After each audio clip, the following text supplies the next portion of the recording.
Hello future home buyers, good morning, and nandito tayo ngayon sa Mikara Estates. Ayan dito yan sa Tanza, Cavite para mag-assist sa ating kliyente na mag-tripping at titingnan yung ating house model dito na Porsche.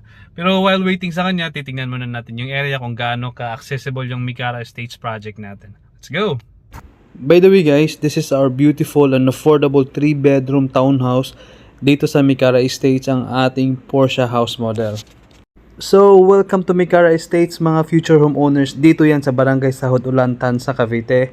Along National Highway lang, kaya very accessible lalong lalo na sa mga nagko-commute. Less than an hour from MOA via Cavitex na yan.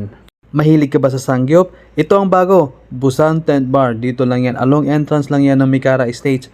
Di mo pa problema yung parking kasi mahaba yung parking dito. Meron na din ditong convenience store. Actually, dalawa. Ito ang una, Dali, everyday grocery.